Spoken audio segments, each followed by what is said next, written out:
اللہ الرحمن الرحیم۔ میں سب سے پہلے شوکت ترین آپ کو اور آپ کی ٹیم کو، مزمل آپ کو بھی، سب کو مبارک دیتا ہوں کہ یہ بڑا ٹائملی اور پرٹیننٹ سیمینار آپ نے کیا۔ اس وقت ساری قوم کو اب ایک خوف آ رہا ہے کہ پاکستان کدھر جا رہا ہے۔ 7.5 لاکھ پاکستانی اور جن میں ٹاپ پروفیشنلز تھے وہ صرف پچھلے 7 مہینے میں ملک چھوڑ کے چلے گئے، اور مجھے جبل علی سے میسج آئی کہ جو 7 مہینے میں جبل علی میں پاکستانیوں نے انویسٹ کیا ہے انڈسٹریل اسٹیٹ میں، وہ پچھلے 10 سال میں نہیں کیا۔ تو ایک امید جا رہی ہے پاکستان سے، کیونکہ جو یہ 7-8 مہینے میں ہوا ہے پاکستان میں، اس کی میری تو جتنی زندگی ہے میں نے تو اس کی کوئی مثال نہیں دیکھی۔ اور وہ کیا ہوا اس ملک میں، کیوں یہ امید چلی گئی کہ ایک 30 سال سے اس ملک کے اوپر 2 خاندانوں کی قبضہ ہوا تھا، اور انہوں نے اپنے آپ کو ثابت کیا انٹرنیشنلی بھی اور نیشنلی بھی کہ وہ کتنے کرپٹ ہیں۔ انہوں نے جو آپس میں ایک دوسرے کے اگینسٹ ساری پبلک کو تیار کیا، 20 سال 25 سال کہتے رہے کہ وہ کہتا وہ چور ہے، وہ چور ہے، کیسز ایک دوسرے کے اوپر بنائے، اور اس کے بعد ان کو ریجیکٹ کیا عوام نے۔ مجھے تو ان کے اگینسٹ ووٹ پڑی، ان دونوں پارٹیز کے اگینسٹ۔ تو ان کو جب پھر مسلط کیا گیا، میرے خیال میں یہ پاکستان کی سب سے بڑی ٹریجڈی ہے۔ میری زندگی میں نے کبھی اس طرح کا، یہ جو آج مایوسی آپ دیکھ رہے ہیں، یہ اس کی وجہ سے ہے۔ اور یہ کیونکہ ایک اکانومی کا سیمینار ہے، میں پہلے یہ کہنا چاہتا ہوں کہ اکانومی جو ہے وہ پولیٹکس سے کنیکٹڈ ہے۔ کوئی دنیا کے اندر اکانومی آئسولیشن میں نہیں چلتی۔ اس کی اگر آپ پورا پیچھے بیک گراؤنڈ نہیں سمجھتے تو آپ یہ نہیں کہہ سکتے کہ آج حالات یہ اکانومی کے کیوں بگڑ گئے، کیونکہ آپ کو سمجھنا پڑے گا کہ کس بیک گراؤنڈ کے اندر یہ سب کچھ ہو رہا ہے۔ اور اس کا بہت بڑا پھر کہ آگے اگر ہم نے جانا ہے تو اس کے لیے کیا کرنا پڑے گا۔ جب تک اس کا صحیح انالیسس نہیں ہوتا، آپ اس کا صحیح معنی کے اندر سولوشن نہیں نکال سکتے کہ آگے ملک نے اب اس دلدل میں سے کیسے نکلنا ہے۔ تو سب سے پہلے تو یہ جو مایوسی آج پاکستان میں، اس مایوسی کی وجہ یہ کہ وہ لوگ جو اپنے آپ کو ڈسکریڈٹ کر بیٹھے تھے، انٹرنیشنلی ان کی کرپشن کے چرچے تھے، ان پارٹیز ایک چیز دنیا ریکگنائز ان کی نہیں کیے، ان کے دور میں ایک چیز ان کی ریکگنائز نہیں ہوئی۔ ان کے 20 25 30 سالوں میں صرف ایک ہی چیز ہوتی تھی کہ ان کی کرپشن کے باہر اخباروں کے اندر، ان کے میڈیا پہ ڈاکیومنٹریز بنی، princess and the play boy, اور پتہ نہیں الفرڈ ٹو پاکستان، وہ جو کرپشن کی ملن ہدایبہ پیپر مل کی تھی۔ یہ سارے کیوں آج اوورسیز پاکستانی سارے ہمارے ساتھ کھڑے ہیں؟ کیونکہ اوورسیز پاکستانیز وہاں باہر بیٹھ کے ان کو ایک بہتر پکچر نظر آ رہی ہے کہ انہوں نے کتنا پاکستان کا نام بدنام کیا باہر۔ کیوں وہ ان کے اتنے اگینسٹ ہیں؟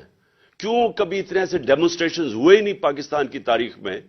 جب ہماری گورنمنٹ گرائی گئی 9 اپریل کو، تو جو باہر پاکستانیوں کا رسپانس تھا یہ ان پریسیڈنٹڈ ہے۔ اندر بھی ان پریسیڈنٹڈ تھا، باہر بھی ان پریسیڈنٹڈ تھا، کیونکہ لوگوں کے اندر ایک خوف بھی آیا کہ ان کو واپس لے آئے ہیں، اور دوسرا ایک لوگوں نے اپنا بتایا کہ ہم ریجیکٹ کر رہے ہیں ان کو۔ تو ہماری جو پاپولیرٹی تھی کبھی اس پیک پہ نہیں پہنچی، صرف اس لیے پہنچی کہ جب ان 3 سٹوجز کی شکلیں دیکھی لوگوں نے، تو جو ہمارے خلاف بھی تھے وہ ساتھ آ گئے۔ اور ہماری یہ جو ان پریسیڈنٹڈ پاپولیرٹی ہے، جس کی وجہ سے یہ سارے الیکشنز جب نام سنتے ہیں تو کانپیں ٹانگنی شروع ہو جاتی ہیں، کیونکہ یہ خوف زدہ ہیں۔ ان کو پتہ ہے کہ پبلک کدھر کھڑی ہو گئی ہے۔ تو سارا جو سٹیٹس کو کا سیٹ اپ ہے، وہ سارا مل کے ایک چیز پہ متفق ہے کہ الیکشن نہیں کروانے۔ اور بدقسمتی سے ان کے الیکشن ہی ایک سولوشن ہے جو اگر ہم نے اس میں سے نکلنا ہے، یعنی اگر پہلا قدم اگر ہم نے اس سے نکلنا ہے، یہ جو کوگ ماہر کے اندر جو سارے